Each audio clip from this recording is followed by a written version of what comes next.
You gonna do today, Napoleon? Whatever I feel like I want to do. God!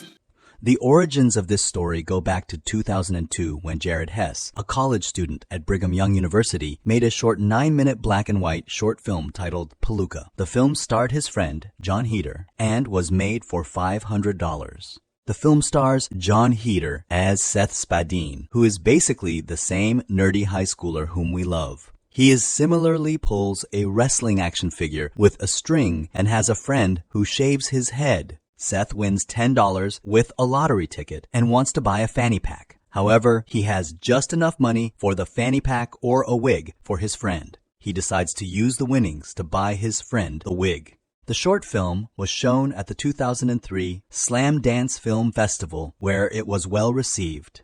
This convinced Jared Hess to try to make a feature film version of Peluca. Jared Hess and his wife Jerusha decided to write a full screenplay for the film. He also based most of the other characters and events on real people he knew growing up in Preston, Idaho. The main character was changed from Seth to Napoleon Dynamite. Apparently, when Jared Hess was a Mormon missionary in Chicago, he was talking to an old homeless man who asked him why they refer to themselves as elder. Hess explained that all Mormon missionaries are referred to as elder for 2 years. The old man then jokingly introduced himself as Napoleon Dynamite. Jared Hess knew that wasn't his real name, but loved the sound of Napoleon Dynamite and apparently wrote in his journal if he ever makes a movie, the main character's name would be Napoleon Dynamite. Jared Hess stated that during filming of the movie, he learned that Napoleon Dynamite was the pseudonym that Elvis Costello used for his 1986 album Blood and Chocolate. Jared Hess claims he was completely unaware of this when he started production on his movie. I'll go get it. Jeez! In later interviews, Elvis Costello did seem to be a little annoyed. For the lead to play Napoleon Dynamite, Jared Hess insisted on keeping John Heder. John Heder was also a film student at BYU Film School, and he and Hess met in a class about directing and agreed to be in each other's films. Jared and Jerusha Heder wrote the film as a character study rather than a plot-driven story. Jeremy Coon, his friend at Brigham Young University, would produce the film and was able to secure a $400,000 investment from his brother, Jonathan Coon, who had made a fortune with 1-800-CONTACTS, a website where you can order contact lenses. Jonathan Coon loaned his brother $400,000 with no strings attached, which Jeremy used to finance the movie. With financing secured, they were able to advertise the project to real professional actors.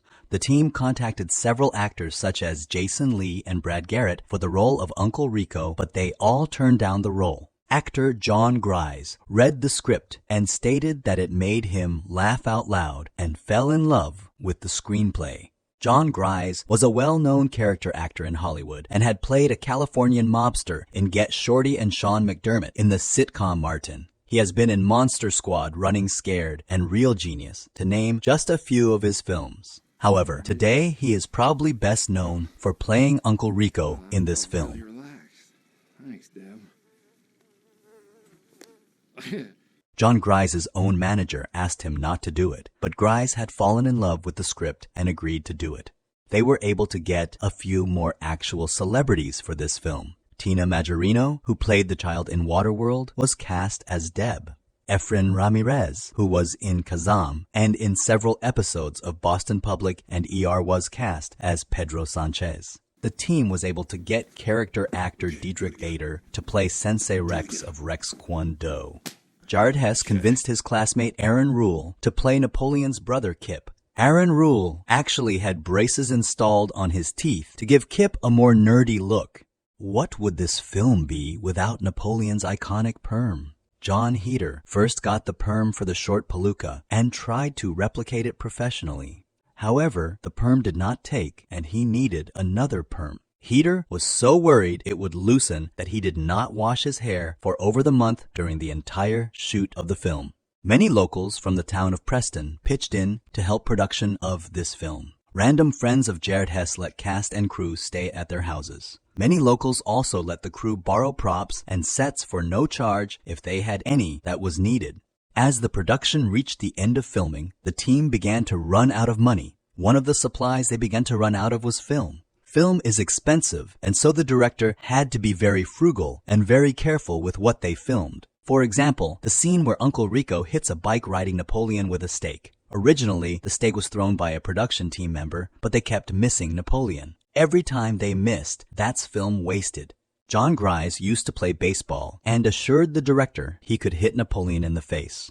He was able to throw the stake and accurately hit Napoleon in only a few takes. He nailed the scene, but threw the stake so hard, and the sound you hear is actually the real sound of the stake hitting John Heder's face. As the production team approached the finale of the film, they only had about 11 minutes of film left, and it was time to film the dance scene. John Heder assured the team that he could do all the dancing within 11 minutes. For the dance scene, John Heder, who loved to dance, improvised all the dancing himself. He did the dance in 3 separate takes. Of the 3 takes, 1 take was with a Michael Jackson song, and 2 takes were with a song by the British funk musician Jamiroquai. It was 12 minutes of dancing. The director then picked the best dancing moments and cut them into 1 dance sequence to the music of Jamiroquai and a song called Canned Heat. And that's how one of the greatest and most hypnotic dance sequences in all of cinema was created. The entire film only took 22 days to complete the shoot. After the shoot, Jared Hess and Jeremy Coons edited the entire film at Jeremy Coons' apartment on a Macintosh computer using Final Edit Pro.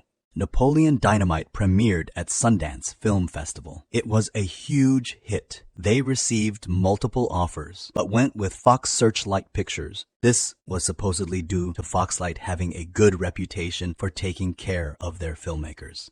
They sold the film for $4.75 million, plus a percentage of the video profits. Producer Jeremy Coon and Jared Hess said they never saw so much money before. When the movie premiered in theaters, it received positive reviews. It was a slow burn hit that developed buzz and positive word of mouth. Within a few months, Napoleon Dynamite had become a full-blown sensation far beyond what anyone could have predicted. It entered the zeitgeist of our culture, becoming a cinematic icon. By the end of its theater run, it had grossed over $44.9 million.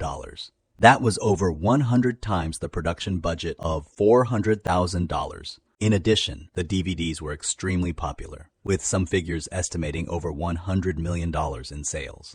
To this day, when a movie does so well that it defies any industry analytics, the phenomenon is referred to as the Napoleon Dynamite effect. For the next 4 years, after the release of this movie, Preston, Idaho held a Napoleon Dynamite festival with screenings of the movie, a look-alike and costume contest of characters in the movie, a football throwing contest, a tater tot eating contest, a tetherball tournament, and more. Years later, people still continue to visit Preston, Idaho as a driving pit stop, usually on their way to Yellowstone National Park. And with the 20-year anniversary of the movie in 2024, Preston revived the Napoleon Dynamite Festival. In 2011, producer Jeremy Coons and Napoleon Pictures sued Fox Searchlight Pictures for $10 million. Napoleon Pictures claimed that Searchlight Pictures made a handshake agreement for 30% of DVD profits. In court, however, Searchlight Pictures showed that the contract that they signed was only for 10% of DVD profits. Searchlight Pictures won 9 out of 11 counts, and Fox was ordered to pay Napoleon Pictures only $150,000. This movie had a second famous lawsuit that was more bizarre.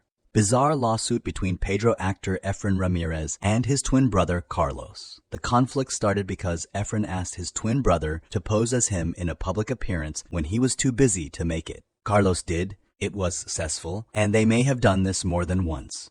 Apparently, the twin brothers had a minor conflict over a girl. Carlos got revenge by posing as his celebrity twin brother and booking appearances, posing as Efren. Apparently, Carlos, while impersonating Efren, would behave in unacceptable ways during these appearances and endangering Efren's career. Carlos even admitted in later interviews that he took things too far. When Efren found out about this, he and his lawyers sent a cease and desist letter threatening Carlos with $10 million. Carlos got the message and immediately stopped. However, the damage to the relationship had already been done. Carlos has tried to reach out to Efren, but apparently Efren is not ready to make amends just yet. The two still have not spoken to each other. In 2012, Simpsons writer Mike Scully created a Napoleon Dynamite animated show. All the main actors returned to voice the characters. However, it was not as successful and was canceled after one season and only 6 episodes. While there have been some sequel talks, this seems unlikely now. This film will merely stand as a singular and unique piece of cinematic art. From its humble beginnings as a 9-minute black and white student film, it has gone on to enter the zeitgeist of our culture. Napoleon Dynamite remains one of the greatest films ever made,